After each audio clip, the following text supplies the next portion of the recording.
여러분, 2004년 당시에 문정 레미안이 송파구에서 왜 그렇게 독보적인 대장 아파트로 이름을 날렸는지 아시나요? 삼성건설이 이 단지를 거의 레미안 1호라는 자부심을 가지고 정말 영혼을 갈아 넣어 만들었거든요. 그 배경을 좀 보면요. 당시 성원아파트 재건축을 성공시킨 직후였는데 2000년대 초반 IMF 급물쯤 되니까 잠실이랑 고덕지구 재개발 붐이 어마어마했잖아요. 건설사들끼리 수주 경쟁이 정말 치열했죠. 이때 삼성이 레미안이라는 브랜드 이미지를 확실히 굳히고 경쟁 우위를 점하려고 전략적으로 선택한 곳이 바로 문정 레미안이었어요. 그래서 삼성건설이 아주 작정하고 특별한 혜택들을 쏟아부었는데요. 우선 지형이 언덕인 점을 활용해서 당시에 보기 드문 지하 3층 규모의 거대한 주차장 공사를 단행했고요. 단지 조경은 또 얼마나 공을 들였는지 아예 조경상을 휩쓸 정도로 멋진 숲세권 단지를 조성해 버렸죠. 하지만 진짜 핵심은 파격적인 서비스 면적이었어요. 44평형인데도 발코니랑 추가 공간을 워낙 넓게 서비스로 주는 바람에 사람들이 이거 전용 면적이 왜 이렇게 넓어? 라고 놀랄 정도였거든요. 덕분에 입주민들은 44평을 가지고도 50평대 같은 개방감을 누릴 수 있었고 인테리어도 모던 미니멀부터 럭셔리 클래식, 홈 오피스까지 아주 자유자재로 꾸밀 수 있었죠. 결국 문정 레미안은 삼성건설의 아주 치밀한 전략과 과감한 결정 덕분에 지금까지도 회자되는 아주 특별한 아파트로 탄생하게 된 거랍니다. 여러분, 우리가 2004년에 문정 레미안 들어올 때만 해도 아파트 평가 기준은 참 단순했어요. 그저 소유와 거주가 목적이었죠. 지하 주차장 넉넉하고 단지 조경 예쁘고 집 안 깔끔하면 그게 최고인 줄 알았거든요. 당시엔 그게 아파트의 전부였으니까요. 그런데 요즘은 세상이 완전히 바뀌었습니다. 제 아들 여성만 봐도 그래요. 제가 우리 아파트 33평 넓고 좋다고 그렇게 권했는데도 굳이 전셋값 더 비싼 힐스테이트 25평으로 가더라고요. 처음엔 이해가 안 갔는데 젊은 친구들 눈에는 구축의 넓은 평수보다 어떤 경험과 라이프 스타일을 누리느냐가 훨씬 중요한 거였죠. 요즘 아파트 가치 평가의 핵심은 바로 커뮤니티 시설이에요. 호텔급 수영장은 기본이고 조식 서비스에 골프, 스카이 라운지까지.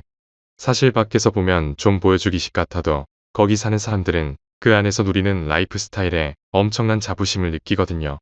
나 이런 곳에 살아라는 그 느낌이 외부 사람들에게도 나도 저기 살고 싶다는 욕구를 만드는 거죠. 상권도 마찬가지예요. 예전엔 그냥 조용하고 순수한 주거지면 장땡이었는데 이제는 단지 안팎에서 모든 생활 서비스가 해결되는 대형 상권 융합형을 선호해요. 다행히 우리 근처 문정 현대 1차가 롯데 르엘로 재건축되면 유동인구가 늘어나면서 상권도 좀 살아나지 않을까 기대는 해보지만 지금은 확실히 대형마트로만 몰리는 구조라 고민이 좀 필요한 부분이죠. 마지막으로 시스템의 차이도 커요.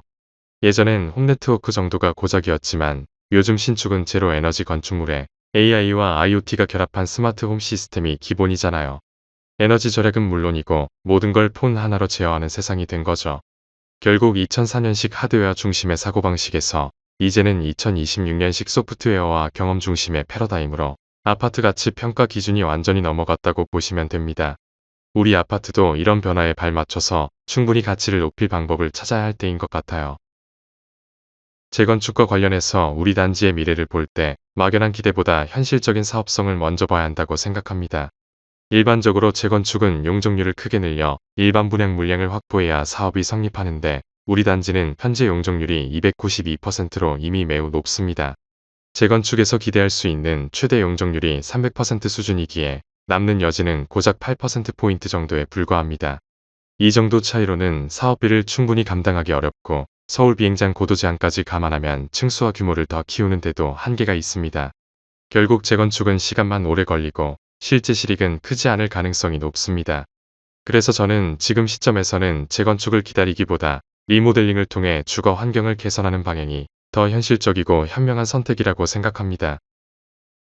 세대 증축과 넥스트 리모델링하고 비교하면 넥스트 리모델링은 기본적으로 아무것도 안 하고 주차장도 우리는 잘 파놨기 때문에 발코니 넓히기와 아파트 내부 인테리어, 외장 파사드 변경만 하는데 그래도 비용이 꽤 들어가요. 빨리 할 수 있다는 장점이 큽니다. 세대 증축 리모델링은 위로 수직으로 올리고 그 다음에 수평으로 조금 늘리고 그 다음에 여기 표현을 안 했지만 별동을 추가로 지을 수가 있는 거죠. 통상 이 지하 주차장 텃하기가 잘 안 돼 있기 때문에 여기에 비용이 많이 들어갑니다. 가락상용은 공사비를 1조 정도인데 세대수를 맞추려면 지하 5층까지 주차장을 파야 한대요. 텃하기에만 어마어마한 돈이 들어갑니다. 반대로 우리는 그 비용이 거의 안 들어갑니다. 그래서 공사비 1조가 들어가도 텃하기에 들어간 돈 빼면은 결국은 순수 리모델링비는 많이 줄어드는 약점이 있습니다. 그래서 가락상용은 수직 증축과 수평 증축을 반드시 해야 하는 반면 우리는 수직 증축만 조금 하면 되고 수평 증축은 33평대의 수요가 있을 수 있는데 이것도 조사해봐야 할 것입니다.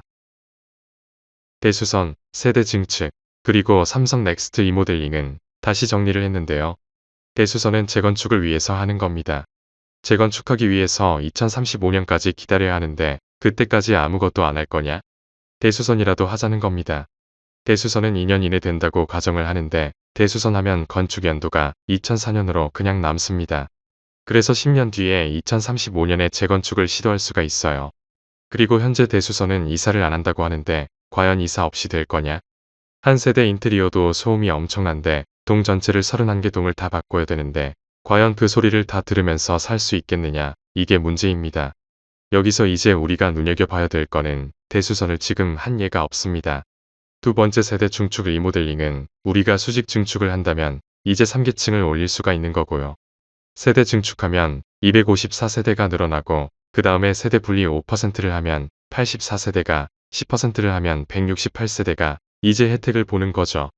이 세대 중축은 5에서 6년 걸릴 것 같습니다. 내년 27년에 시작하면 32년 또는 33년에 완공될 것으로 봅니다. 세대별 분담금은 일반 분야에서 오는 분양소득 덕에 1.9억에서 2.5억 정도 추산되는데 이것은 개인적인 의견이고 건설사들이 계산을 해서 제안을 해줘야 합니다. 32년 8월 예정인 가락상용 아파트와 비교하겠습니다. 우리는 늘어나는 세대가 254세대이고 가락상용은 284세대인데 쌍용은 현재 용적률이 343%인데 우리는 292%입니다. 쌍용은 지금도 조금 답답한데 리모델링 끝나면 488%입니다. 우리는 320에서 340% 정도 될 것으로 보입니다. 그때 가서 아파트 구매자가 양쪽 아파트를 비교해보면 반드시 우리 쪽으로 올 것입니다. 삼성 넥스트 리모델링은 당연히 여기 세대 증축 이건 안 하고 세대 분리만 하기 때문에 이제 그 사람들 얘기로 2년 이외라고 얘기하는데 그래서 안전진단 이런 거 리모델링 승인받고 이런 것들은 좀 빨리 끝날 것 같고 근데 이제 얘기되는 거 보면은 여기는 지금 일반 분양이 없기 때문에 4.5억에서 5억 정도를 지금 하는 얘기하는 것 같아요. 근데 저는 어떤 생각을 하면 우리가 본격적으로 들어가면 삼성물산하고 별동 증축을 한번 얘기해 볼 수도 있겠다고 봐요. 우리 동 매니저님들이 설명할 부분은 문정레미안 아파트의 개선 방향으로 대수선, 넥스트 리모델링, 세대 증축 리모델링 세 가지가 있는데 어느 한 가지로 정하지 않고 일단 리모델링에 대해 50%의 주민 동의를 받아 놓자는 것입니다. 50%가 넘으면 삼성, 현대, 포스코건설, GS건설 등 주요 시공사들이 그들의 비용으로 최선의 제안서를 제출하여서 이 세 가지 방법 각각에 대한 자세한 리모델링 계획과 비용을 제안한다는 것입니다. 여기서 충분히 사업성 검토해가지고 가장 유리한 방향으로 그러니까 현대는 대수선 제안할 거고 삼성 리모델링 제안할 거고 나머지 회사들은 세대 중축 제안하겠죠. 거기서 보고 그 업체들을 다 비교하면은 아주 충분히 우리가 할 수 있는 근거가 나올 거라는 거죠. 그래서 결국은 하이엔드 문정 레미안을 만들자 그러면 세련된 디자인, 고급 호텔급 마감재, 최상의 커뮤니티 시설, 스마트홈 시스템, 친환경 에너지 그 다음에 편리한 상권 이런 것들이 다 될 수 있을 것으로 봅니다. 리모델링 총 비용은 얼마 정도일까? 이것은 개인적으로 리모델링 비용을 추정한 것이어서 절대 정확하지 않습니다. 다만 총 사업비가 7천에서 9천억 사이로 추정되고 세대 증축한 200세대에 대해 일반 분양 수입을 5천억 원 잡으면 공사비가 많이 줄어듭니다. 그래서 세대별 분담금은 최소 1억에서 최대 2.4억 평수에 따라 들어갑니다. 재미있는 사항은 평수가 넓다고 분담금이 넣고 늘어나지 않습니다. 자세한 것은 시공사들 제안을 받아봐야 합니다. 우리 모두 각 동별로 잘 얘기해서 앞으로 5년 뒤에 우리 문정레미안 아파트를 문정동 최고의 대장 아파트로 다시 만들고 누구든지 입주해서 살고 싶은 아파트로 만들어 갑시다. 감사합니다.